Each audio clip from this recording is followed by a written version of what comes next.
Dr. Tagore had organized.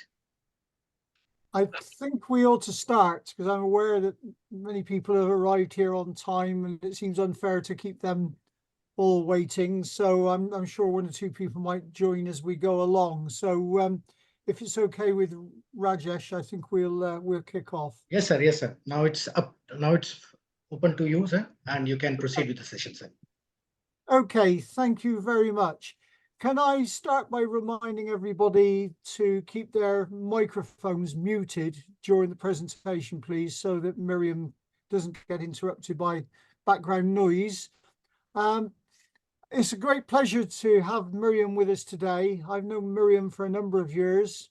I know she's sitting at the moment in the beautiful city of Cork with its lovely beaches down on the south coast of Ireland, although I suspect, like here at the moment, it's wet and windy and not the day for walking on the beach. Miriam is an excellent professional. I've known her for, as I say, for many years. She's been associated with Trinity College Dublin for a considerable amount of time, where she's a course leader and has worked with some eminent researchers there. Miriam has a great reputation for her work in the field of autism spectrum disorder, an area in which she's done her own research and where she is extremely knowledgeable. I also know that Miriam has a commitment to supporting parents in Ireland, which is an area which I think IIRN is very committed to, and I believe that we can learn a lot from the example that Miriam has set to us all with her work there in Ireland. So I'm going to hand over to Miriam and ask her to speak. At the end of the session, as usual, we'll ask for some questions. If you have questions, if you can please use the raised hand facility on your screen, then I can call everybody in an orderly manner, and no doubt we'll have some useful discussion at the end. So thank you very much for joining us. Switch off your microphones and I will hand over now to Miriam. Thank you so much, Richard, and thank you for your very, very kind comments. I'm really, really delighted to be here today with you. I'm so delighted to have this opportunity to present to the IIRN, and it really is an honor and a privilege to share what I've been working on and my own research as well. Rajesh, can I just check, or Richard, should I access the presentation now? Yeah, I have made you the co-host, so you can be able to share. Okay, so will I just share my own version of that? Yes. Okay. And perfect. It's on the screen. Yes. Okay. Sorry, I just need to open. Then the slide and that one there, over there. You go to that. Mintu, could you switch off your microphone, please? Thank you.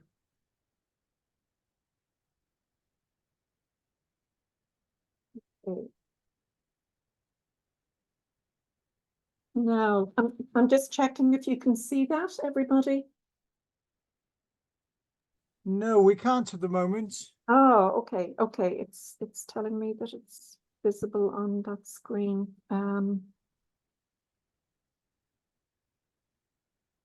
Just give me a second and I will share. Now, hopefully this will. Now. Yeah, we can see that now, Miriam. Okay, great. Okay, so I'll go ahead.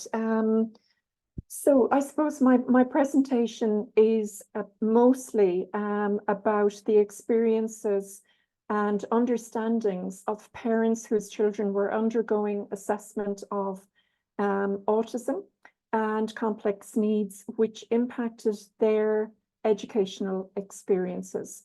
And the presentation is based on my research on parents, but it will refer to children in the research also. And that's just to give you some context. The children in the study and their parents obviously represented an age range from 2.5 up to 6 and 7 years of age. So they were at the early primary, but also the pre-primary or preschool kindergarten level of their education. And I suppose I really tracked children leaving the home environment and entering into, in 1 or 2 instances, entering into their local preschool. In one case, it was a private preschool. And I've also tracked children who moved from the home environment directly into their primary schools. There were many challenges involved, and while I will give you the context of the children and the efforts that were made to include them, it's the impact on parents that I will be focusing on mostly. मैं निखिल वाला आपको भेजती हूँ, आप मुझे बताओ, मैं उसके हिसाब से करती हूँ, क्या? Okay, so I'm looking at the concept of आप मुझे belonging. बताओ, निखिल ने किसको किसको लिया है? Can we make sure that microphones are wicket में switched किसको off? लिया Nikhil? Okay, microphones off, please. Thank you. Yeah, I'm looking at the concept of belonging and how it might pertain to education and inclusion.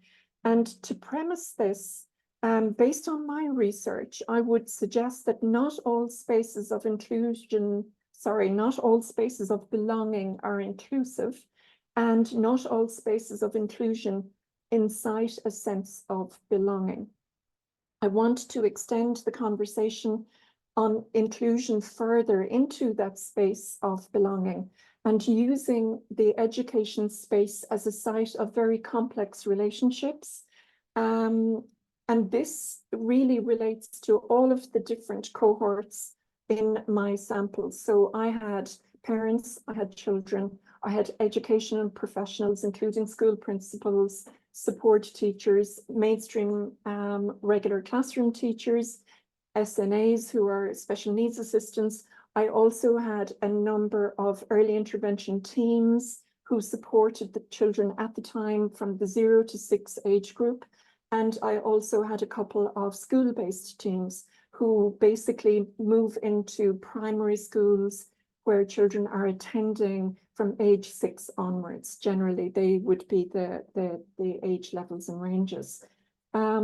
So I would propose that the education space or locus is a site of belonging, but also it can be a site of isolation. And this was based on the perceptions and understandings of the parents in the research.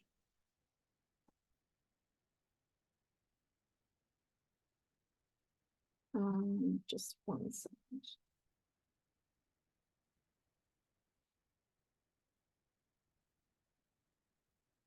Okay. So I know that we have many definitions of inclusion, and this is especially at a conceptual level.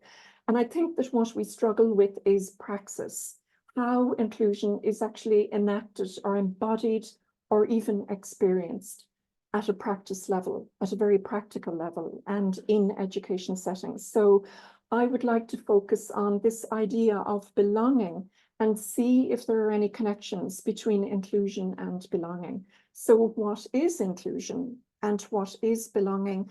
And there are so many definitions, some of which are contested, but there are definitions that have been around for decades at this stage. And I attended Professor Gary Hornby's very, very insightful presentation as part of the IIRN, and I was really interested in his and Dr. Joanne Banks' definitions of inclusion. So I won't labor defining inclusion. I just want to see where are the connections, if there are any, between how a person is included and if that person experiences a sense of belonging. So according to Julie Allen, inclusion is for all. This resonates with all of the international guidelines, policy developments, United Nations conventions, And I think in Ireland, we have replicated a lot of the central ethos that exists in the international guidelines. And at the moment, we're working towards a full inclusion model. And that I feel has challenges, and especially in relation to children with an autism spectrum disorder diagnosis who has complex needs.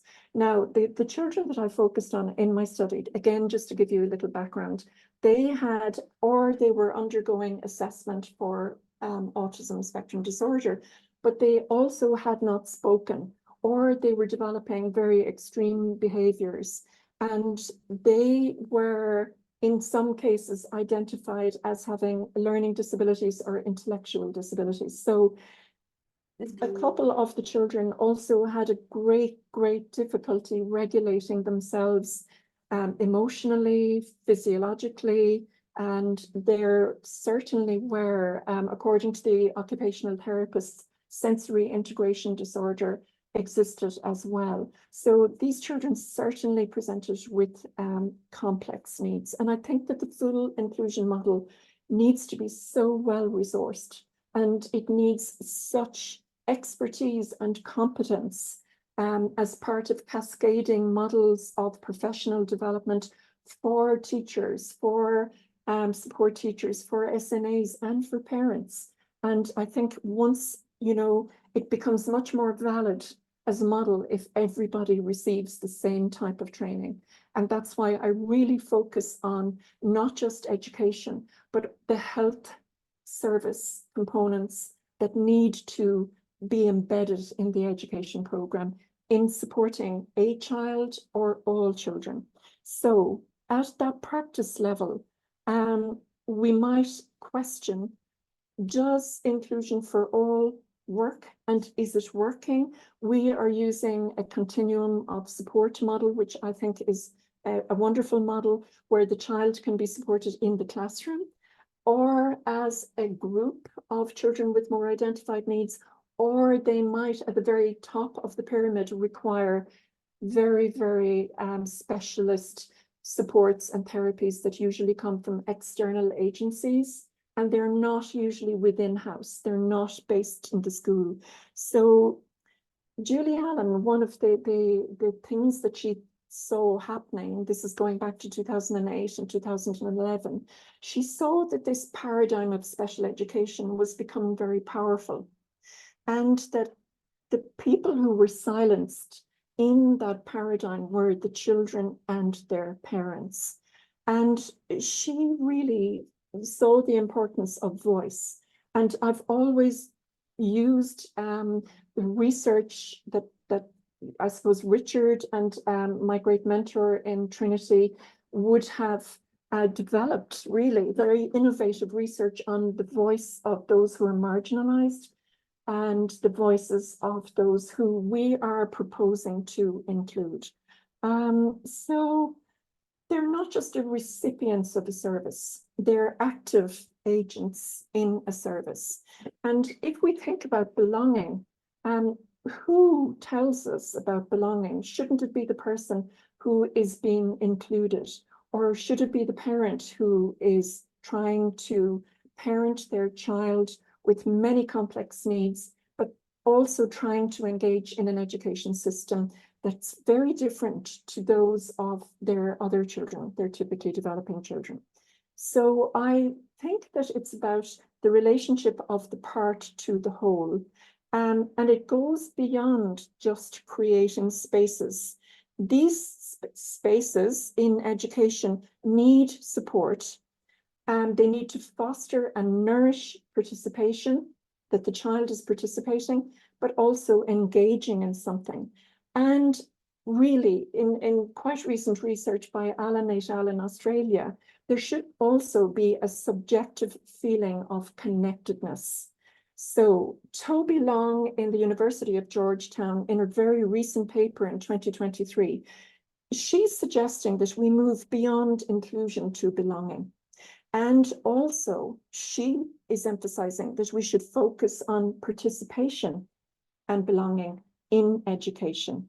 And many of the Nordic researchers and some also in the US are looking at the international classification, the international classification of functioning at the children and youth level, where they are looking at at participation as a primary goal, and that children should become involved in life situations with their same-aged peers in the community, and that there should be an interplay between the individual and their environment. So it's about children becoming engaged in their preferred activities with the same access to those activities as their non-disabled peers, but it also involves the presence of others, which really is a social constructivist model or aspect of education. So what is belonging? The subjective feeling of a deep connection with social groups, physical places, and individual and collective experiences is a fundamental need, and this comes from Allen et al. In their 2021 paper in Australia. Autistic children face many challenges to a sense of belonging, and they are really, if they have complex needs, they are at a constant risk of exclusion, and they need support in order to belong. They need skill development in order to interact socially and communicate and process information and deal with their sensory challenges. An inclusive environment, therefore, should provide support and prevent exclusion. And this comes from Person et al. In 2023. I like the focus on support and also preventing exclusion. Parents of children then with autism and complex needs frequently in the literature experience isolation and marginalization. And their experiences are often described in terms of stress, despair, and challenges relating to their child's diagnosis and also the child's behavior. So sometimes we have issues with stigmatization, with behavioral challenges, and children are at risk of school isolation and exclusion because of these behavioral challenges. This may also hinder parent participation. If the child is excluded, it may hinder the parent being involved or wanting to be involved in the future. And this happened in a number of the cases in my research. Parents also face stigmatization themselves, according to Salgado in 2020. They experience psychological distress, and sometimes they're made feel inferior, ashamed, and isolated, and their self-image can be damaged. And pertinent to this discussion is that role of the macro system. If we take a bioecological lens, we think about those schemas, those ideologies, and the cultural norms that exist relating to having a child with a neurodevelopmental disorder. And that in itself can impact the microsystem and all the various microsystems that the parent and their child are existing in.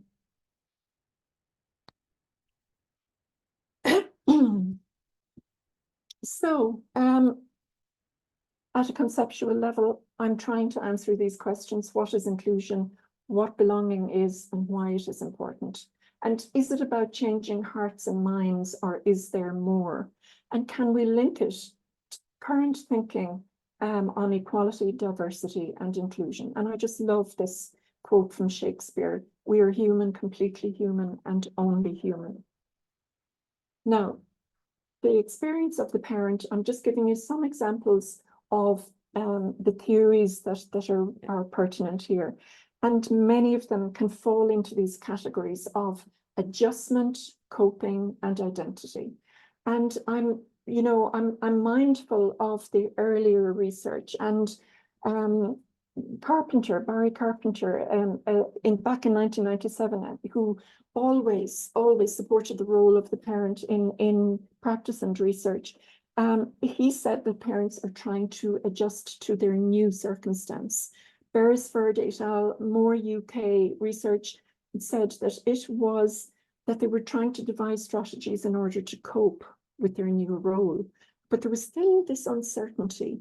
And despite all the advances in the knowledge and research around autism, the research on parents was frequently accompanied by fear and uncertainty.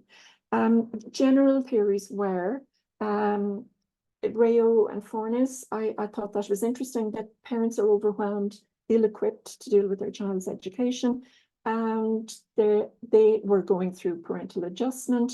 But I like Douglas's, and he looked and said that it is difficult for happiness to coexist in the presence of chronic sorrow, which can be activated at critical times in the child's life. Now, McLaughlin and colleagues looked at the role of the parent and the pathologization of their child and the medicalization of their child as they went through this assessment and diagnosis process. And they found that parents were somewhat,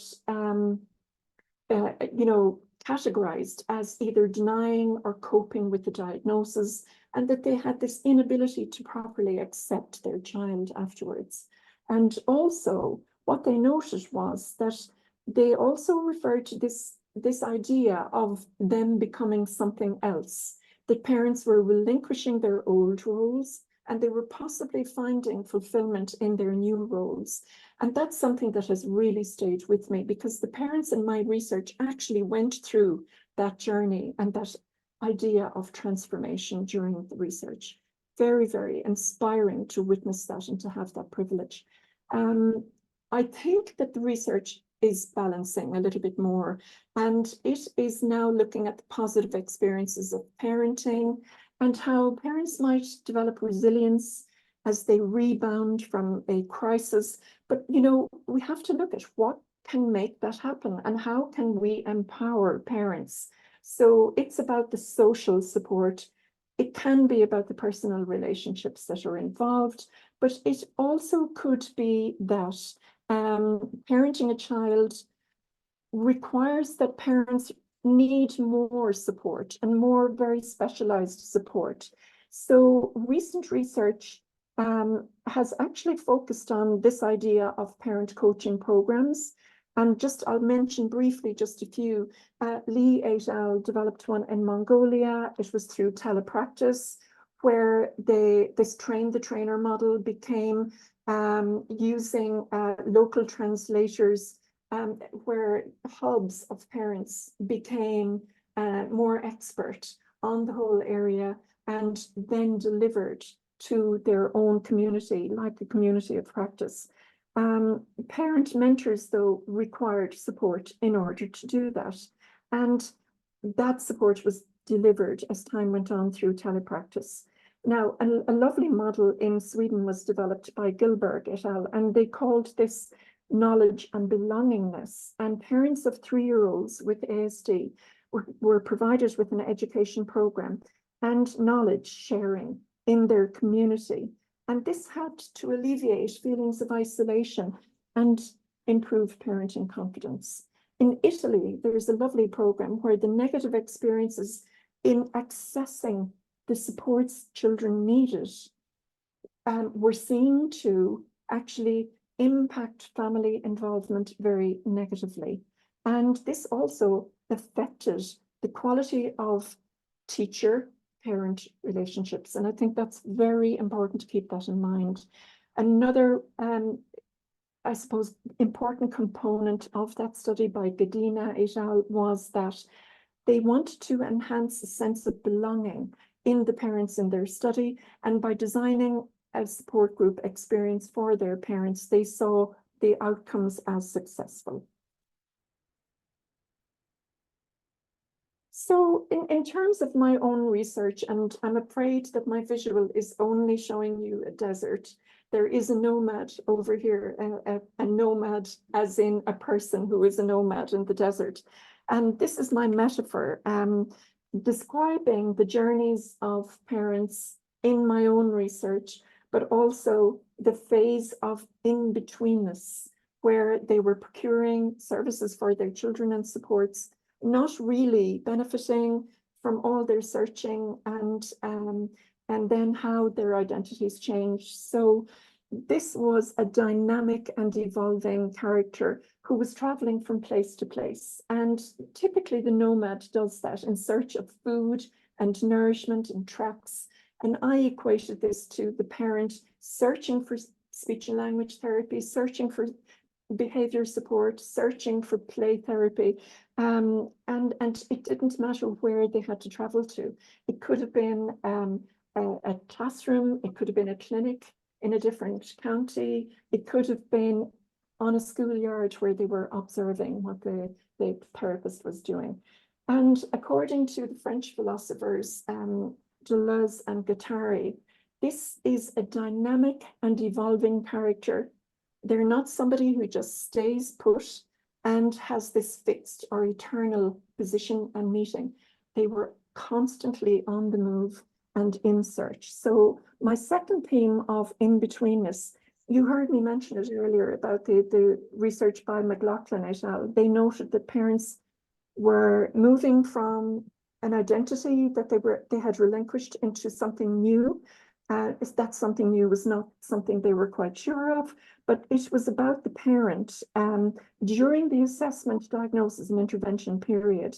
And their sense of in-betweenness signified that through movement and change, they actually were progressing. And they were sometimes locating therapy, even if it was private. And they were also improving the level of belongingness in their families at a family level, and sometimes the level of belongingness between their children and siblings, and sometimes at classroom level as well. When the therapists and the support professionals collaborated with teachers, and there were some wonderful examples of that. So it's a point that doesn't have an origin or an end. And it's always different, and it's always differently forming. My third theme then was about identities. And again, like those French philosophers, I thought that there was a sense of flow and energy and movement. And this was essential to the identity formation of the parent. Sorry, Professor Miriam, I think the slides are not moving. Okay, sorry. Yeah, I'll just check. Yeah, no, that was okay. That was okay. Yeah, I'm just about to move on to the next one, Rajat. Yeah.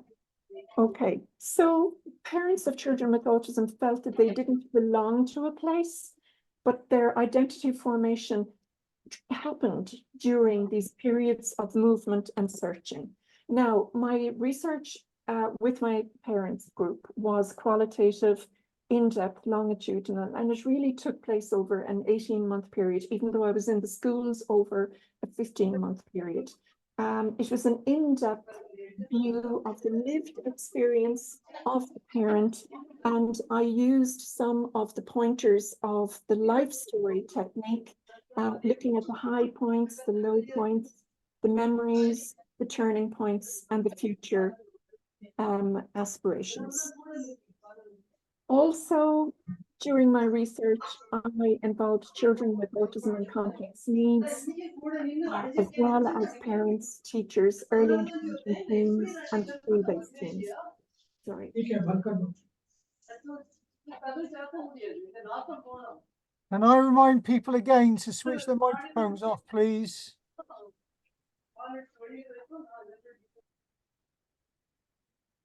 Thank you. Sorry about that, Miriam. Do carry on. Problem. That's fine. Thank you. So again, as I said, there were 83 interviews in all, longitudinal case studies that were qualitative, based on the children and all of those who supported them. Then there were multiple observations in schools, and there was a development of an intervention using movement, music, talk and draw methods, as well as puppetry and co-designing focus groups with the classroom of children, while the children with autism were part of the group. So there were a number of findings. I know I've presented a lot of them here today, but the findings were generally quite negative at the early stages of parents' journeys, and they described their experiences about needing psychologists and needing support for the child. And because they weren't acquiring these supports, two of the children were excluded from preschool settings. It was like waking up one day and everything had changed. It was as if you turned the pages of a book in the wrong order. It was like the end of the world. I mean, parents were very distressed, especially after their children were excluded from education settings. The high points were when children had a successful transition to a school setting. And even though there were low points, and they continue to exist in the absence of therapists and support professionals, the high points were small incremental changes where teachers were becoming more competent, more adept at supporting children with these more complex needs. And during the research, I mean, two of the teachers were trained at master's level. One teacher had just completed a master's at the University of Birmingham, where she focused on autism studies. And the other primary mainstream teacher had just finished a master's in drama in education studies. So I had such fortune to actually engage with those teachers and to observe how they were working in a collaborative way with the therapists, especially the occupational therapists and speech and language therapists. It made such a difference to the children's lives. Sorry, Professor Miriam, again, we are actually on slide 2 only. So, oh, are you? Yeah, I think it's not moving. Oh, I'm sorry to hear that.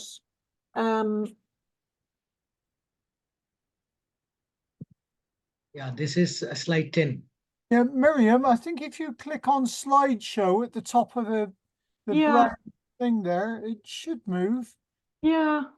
Can you see this one with findings written on it Yes, now? can see that one, yeah, quite clearly. Yeah. Oh, okay, because yeah, my apologies. No, it's okay, it's okay. We do get these technical glitches, so don't worry, you carry on. Yeah, because it was changing for me, Richard. I could see my slides changing. So my apologies for that. Carry on. So the findings really relate to parents feeling excluded, feeling that their life had changed, and not having the professional support to engage in the child's educational program, and in some instances, the child not having an educational program that was supported at school level and at professional team level. So there were many, many challenges relating to the findings, particularly those findings pertinent to the parents. So it's really, I suppose, it was highlighting for me this absence of belonging, and this feeling of isolation sometimes was self-imposed, and sometimes when the child withdrew from even socially, withdrew from peers and withdrew from other children in the classroom when they were being integrated into a mainstream classroom, parents, based on the negative feedback that the teachers were giving them about those unsupported sessions, parents actually, I could see, were withdrawing and wondering, you know, where can I go? What can I do? And their journeys were, in that sense, never ending. So they were constantly in this in-between phase and at a liminal stage of their own personal experiences.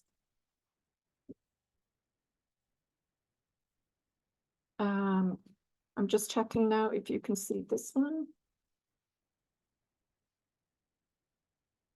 It doesn't seem to be changing for me. That's moved on. That's the one that says mapping children's experiences. Yes. Yeah, okay. Yeah. Oh, you've got that, have you? Great. Yeah. Okay, so this one is really, I suppose, a kind of synopsis of the findings. So children's experiences of inclusion and belonging are here on the left-hand side, and in the middle, parents' experiences of inclusion and belonging. So children actually experienced a number of these the exclusions and forced exclusions from educational settings. When children were leaving their home without an assessment or diagnosis at the time, their future education setting felt that they were in the dark, that they didn't know what the child's needs were, that they needed more collaboration. A parent couldn't do anything about that because the child was subject to a waiting list for that. Now, we've developed our education system so much currently in that the child doesn't actually require a diagnosis in order to receive support. However, at the top tier of the continuum of support, those children with complex needs require support from a professional therapist, and that still requires that assessment and diagnosis and intervention planning. So we still experience, some children still experience those issues. Children's negative experiences in preschool where they were excluded or, you know, a forced exclusion, they impacted on the parent's sense of inclusion as well. So you can see that there are many instances here, for example, children's positive experiences accessing support in an early intervention classroom gave the parent a sense of hope, but perhaps trepidation. And children accessing mainstream classrooms without professional support, again, the parent had that sense of unknown, and they had sometimes that shame and withdrawal based on their child's negative behaviors and the difficulties transitioning.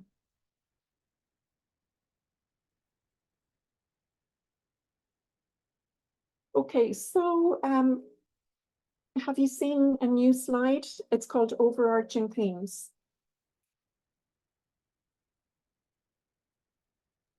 Yes, we can see that, Miriam. Thank you. Okay. Thanks, Richard. Yeah. So these are the overarching themes.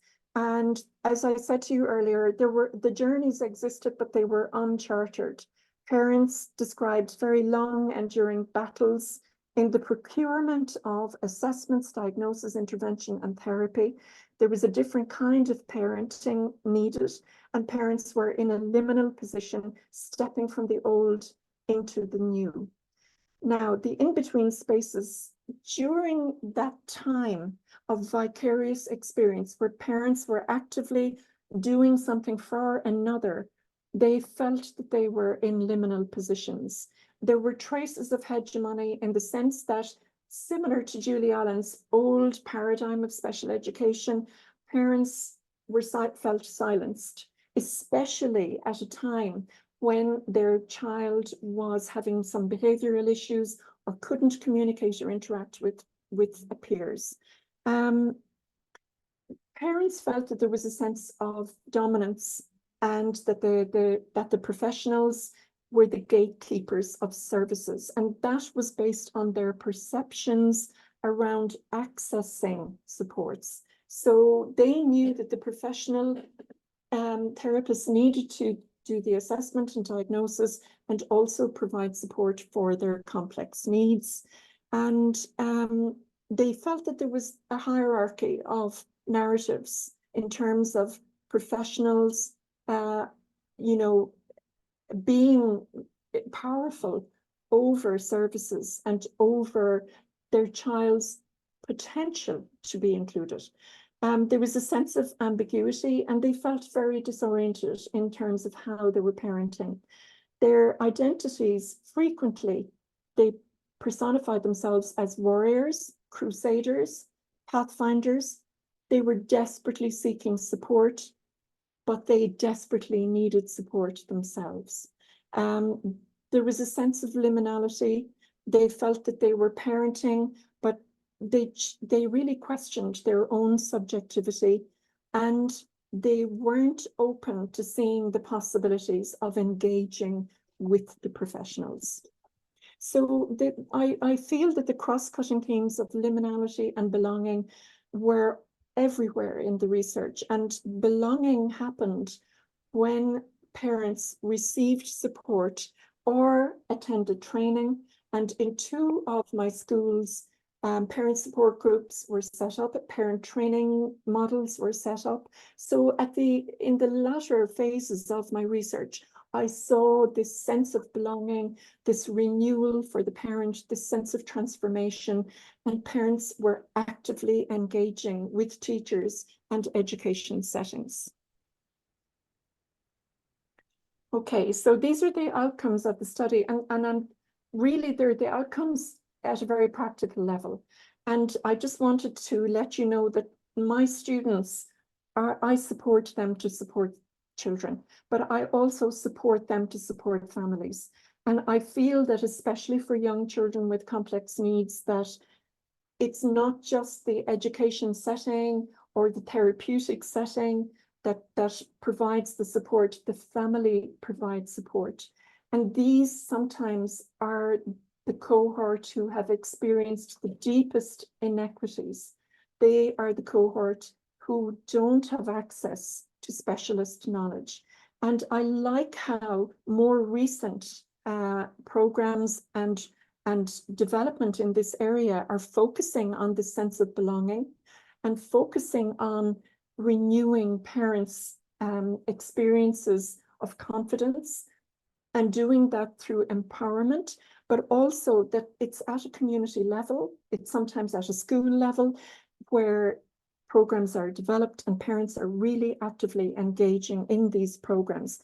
I also point my students to other international ideas like human-centered design, the Parent Innovation Lab, and the Can Child family empowerment model, where I ask them to research these models of family empowerment and parental engagement in mobilizing parents to support their children. But where the difficulties might exist is that we don't still have this uniformity of consultation and collaboration for every child. So sometimes it's so important to empower the family unit and to look at it through a bioecological lens. So in terms of liminality, this is one that has really stayed with me. I feel that it's the in-between moments, the space between events, moments, identities that may have emotional contours, including discomfort and distress, while parents are waiting. But I've also seen how parents can become transformed and really knowledgeable. And one study actually looked at the architecture of knowledge sharing.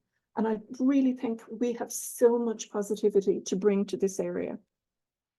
And I feel ultimately that the lack of a defined identity actually could lead to a sense of belonging, a newfound sense of belonging, which might be unique for every parent. Braidotti said that the point is not to know where we are, but rather what at last we want to become. It's moving from the old to the new, and the new is still forming. And you know, I would agree with McLaughlin and Goodley that parents of disabled children are nomads, but they're also settlers with their own children. But a lot of support has to be put in place in order for that to happen. So I'll just finish by showing you some references and a couple of my papers in this area, this general area. And that's it. I'd really like to thank you so much. I hope that you know that you found it interesting, and I would love any comments, please, on the research or any related ideas. Thank you very much, Miriam, for a most interesting presentation. I did say to everybody that you have an immense commitment to parents, and I think that came through very strongly in that presentation. And I'm sure many people here will be very impressed with the work that you've done to support parents who are often working in very difficult situations. So we'll open it up for a while for questions now. So can I remind you, if you have a question, if you could put your hand up, please, but perhaps we could stop the sharing of the screen so that I can see everybody in the gallery. That would be helpful. Can we close down the share, Rajesh, is that possible? So Professor Miriam has to close from her end. Okay, just give me a moment. Yeah.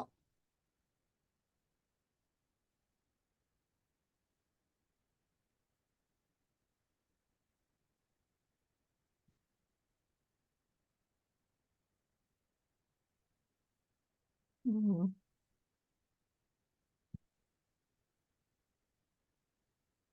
Sorry, but Rajesh, I seem to have Okay, I'll do it. I'll do it. different interface. I'm sorry, but it's just appearing It different. says host participate. Yeah, I think you have to do it as the host, Rajesh. Okay, that's great. I can see everybody now. So if we have questions, can I ask you please to raise your hand with the facility on the on your screen, please?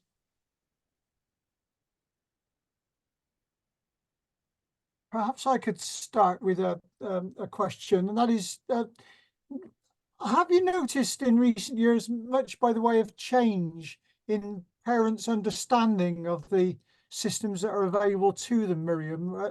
Are people more educated about this than they were before? Yes, they are. They are, Richard. Yes. I'm afraid that there is still a lack of uniformity, and even within a small country like Ireland, we still have this, inconsistency at healthcare level and support level. But parents are much more educated and understanding. That is certainly happening. Yeah, yeah. Right. I see, Malti Krishnan, you have your hand up. Would you like to ask a question, Malti, please?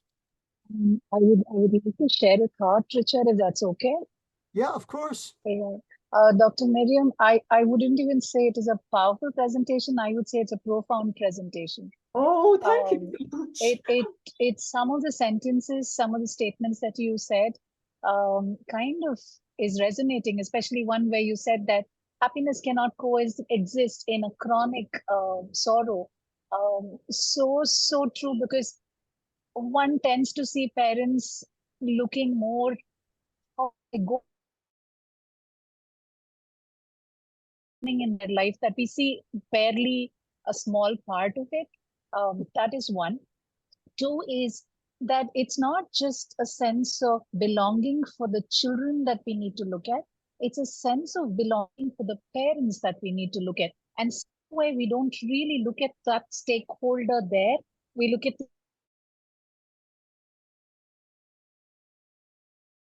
and we do find that in the special Lord India, when we give a sense of belonging to the parents, done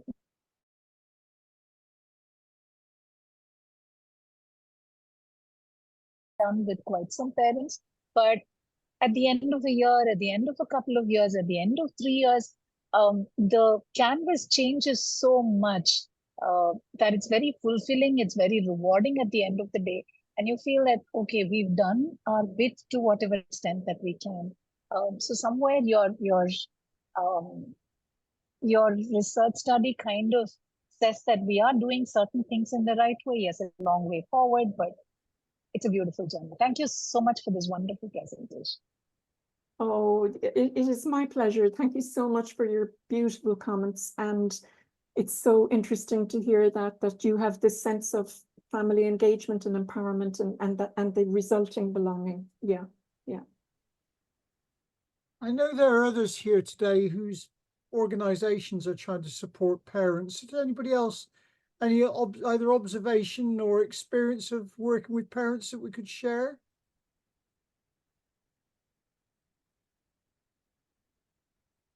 Hi, Rashmi, are you coming in to speak there? I see you on the screen. So yeah, I just had a thought, and thank you so much for the presentation, because it was not long ago that I read McLaughlin and Goodley's paper, and it was a discussion that I was having with my own mother about some of her experiences, because I have a younger brother who has mental health difficulties. And it's been quite a difficult journey for us as a family. And we've been seeing all the stuff that I read in research. As a researcher, I see that happening within the family itself. So it's pretty, it's a very strange experience, but also very helpful to read research like that sort of put words to the experiences that families and parents go through. But I just wanted to sort of talk about an organization in the north of India that does, I think, an excellent job of sort of creating spaces for families to develop that sense of belonging. And unfortunately, it's a specialized institution. So it's a specialized sort of an organization that offers specialized support to parents. And we've seen a sort of like a lack of those sort of spaces within schools itself where children sort of transition to from early intervention centers. And so I was wondering if maybe in your research, did you come across any schools that had set up sort of support groups for parents or spaces for parents to be able to sort of connect and access resources and services from the school?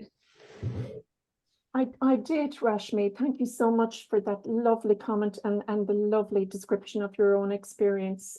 It's really so authentic.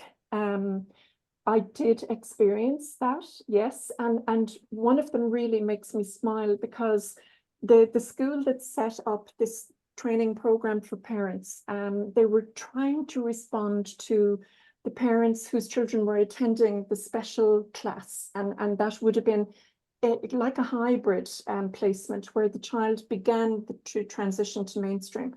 But the children in the class very often had disruptive behaviors, and that was happening at home and in struggling. And when I asked about that, that happened actually in phase 3 of the research. And when I asked the teacher about that, she said, well, really, Miriam, she said, I'm designing this parent training for the 6 parents or couples, mothers and fathers, who were the parents of the children in that class, and the ratio was 6 to 1. It was quite low.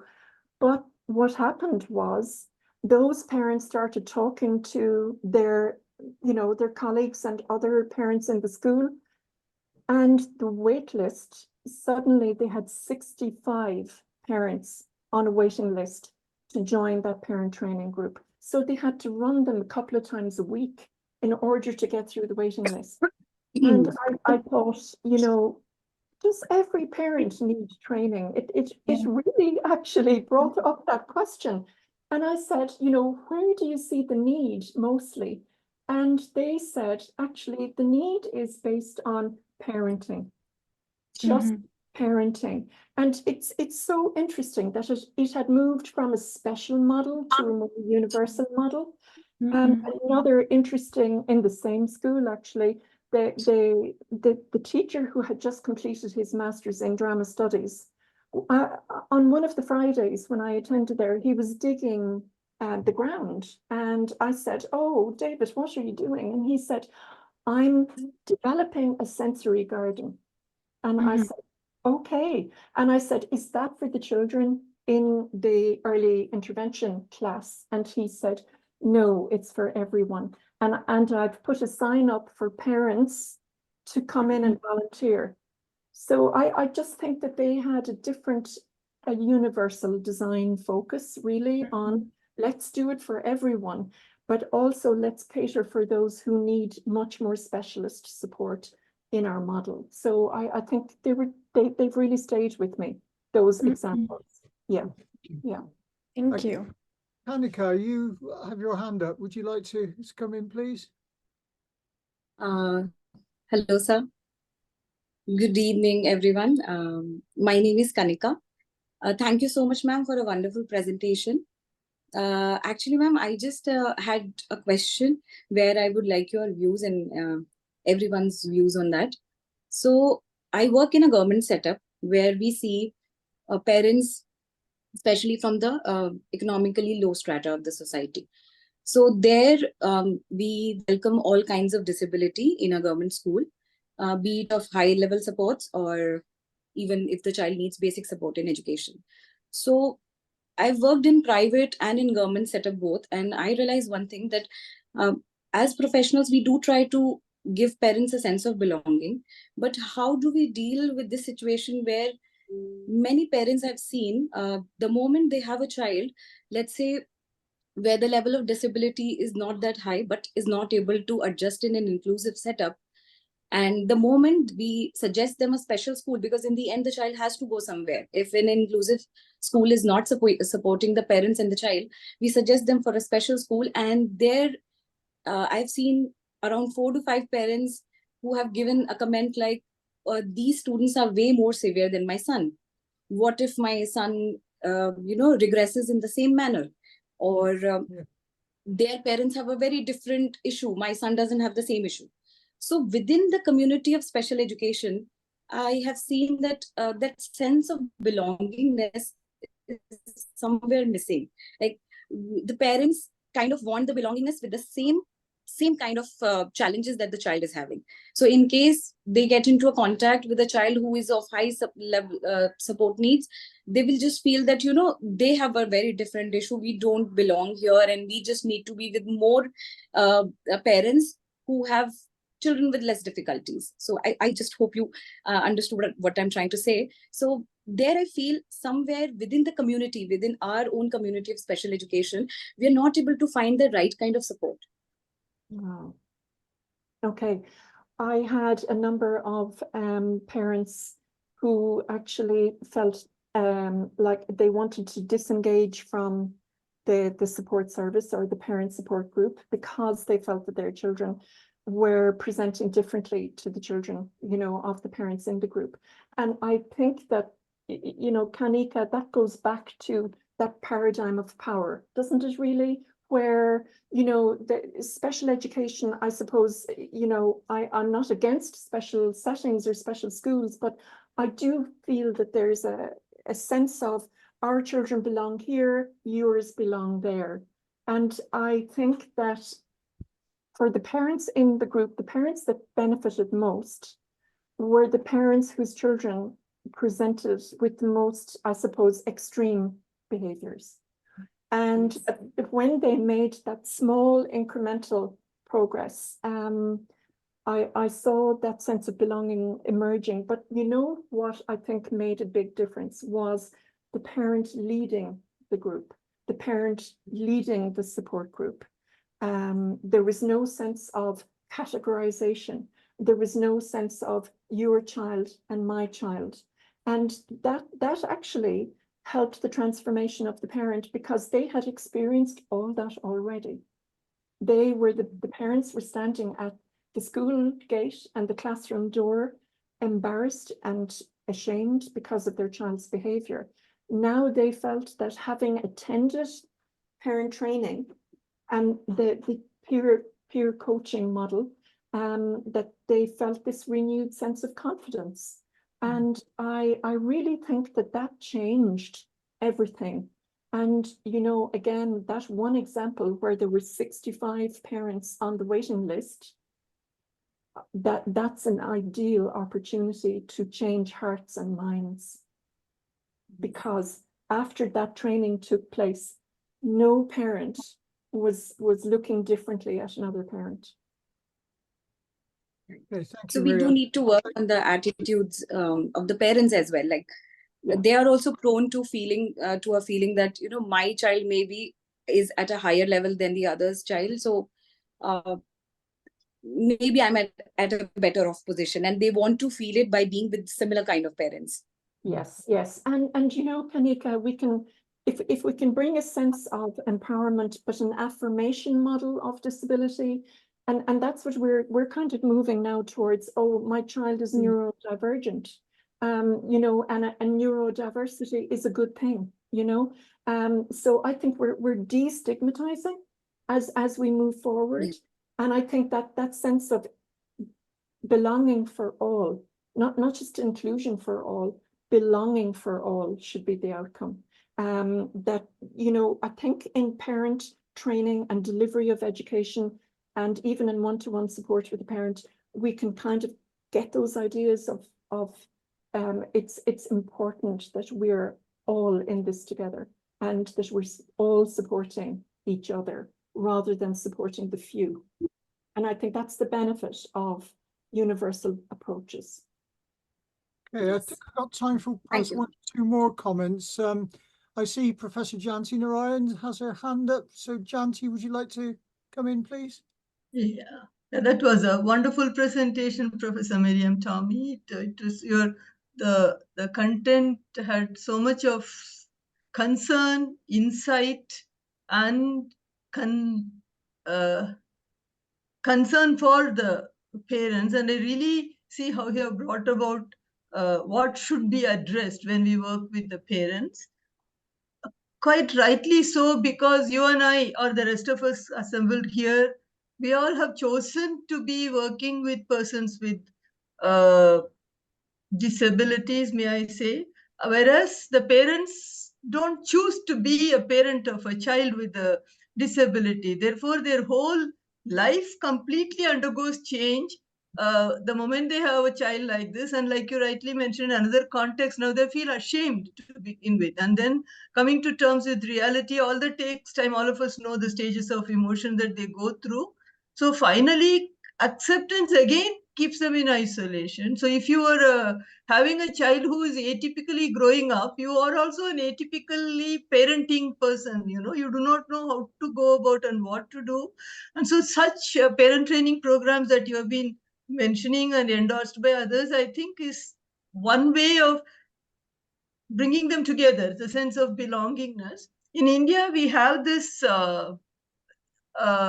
group called Parivar, which is a federation of parent associations, particularly for children with intellectual and developmental disabilities. So each city or each zone, perhaps they have their own registered parent associations in the respective regions. So those registered parent associations federate into this. Parivar. Parivar means family. Parivar in Hindi, in English, it means family. So all of them come together into this federation, which is now very strong, such that they have even powers to have their involvement in policy decisions by the government. You know, every year they meet and they influence also the government. Now, one of the questions that they are with right now is, okay, as long as I'm there, I will look after this child. After me, what? This is the question that is going on, and government is considering for responding to that, how we will go about, what kind of policy will come up with.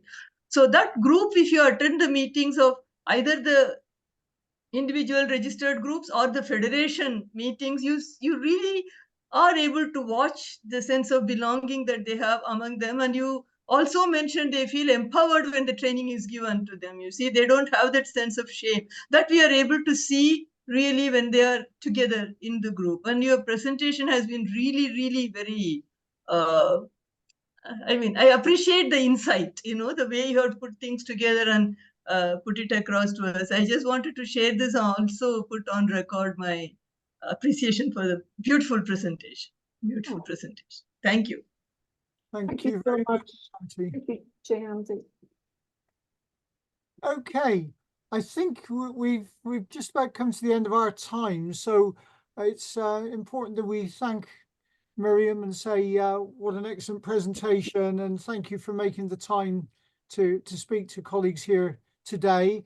As Rajesh has said, there will be another meeting in April. On the 26th of April will be the next meeting.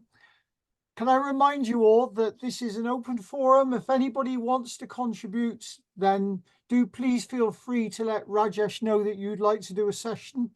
You know, as you can see, it's a very friendly forum. It's not going to be in any way a critical forum for you. So do feel that you can have the confidence to be in a supportive environment to present. So please do let Rajesh know if you would like to present, or if you have a colleague who might be willing to present as well. Just a couple of other notes to conclude the meeting. It's good that we've got Rashmi with us here again today. Rashmi's been running the writing group for members. And if I could just ask you, Rashmi, to give just 2 minutes summary of where you are with that at the moment. Absolutely. So we've had one introductory session, and we've had another session where we really looked at somebody's writing work. And I think Members are still a bit hesitant to share their writing work, but I think with time they will grow confident to share their works. I think for the next week, we have 2 people sharing their writing works for review and feedback. And we've also had a session on structuring journal articles. So yeah, I think it's going well, and hopefully it will go well. And I will run a feedback or an evaluation session maybe in July to see how the members have found the writing group over the last few months and if it has been helpful for them. And Thank you very much, Rashmi. It's much appreciated. I know starting writing is quite a daunting task for many people, so giving support is important. So I'm really grateful you do that. It did occur to me that perhaps later this year, the group could do a presentation at one of these meetings just to outline what you've been doing and the advantages of that. I think that would be very interesting to colleagues here. And the last thing I'd just like to say is just to remind you that we do have a conference in September being jointly held with our colleagues at Sankalp in Chennai, and Dr. Sulata Ajit is helping to coordinate that along with Rajesh and other colleagues here. I thank you for all the work you've been doing for that. I'm sure there'll be more information available soon. If you don't feel confident enough to speak at a conference, there are going to be poster sessions, so you can present a poster. There are guidelines for what the poster should contain, etc. And I'm sure many people here have something worthwhile to contribute in September. So keep your eye on all the detail, and we're looking forward to a successful conference in Chennai in September. Rajesh, is there anything else you need to say before we close the meeting? Yes, sir. Nothing. You have said everything. The only thing is, I would like to thank Professor Miriam. Sorry, Professor Miriam, you had only a month's time for preparing your presentation, and also some technical glitches that happened today. We are extremely sorry for that. Thank you for giving us a wonderful presentation today. I also would like to thank the Indian Academy of Cerebral Palsy for providing us this platform to conduct the IIRN webinar series. And as Professor Richard sir said, that we'll be meeting again on 26th of April with another speaker. Till then, stay safe. Happy weekend. Enjoy. Bye-bye. Thank you all. Thank you, Rajesh. Goodbye, everybody. Thanks so much, Rajesh. Thank you all. Bye.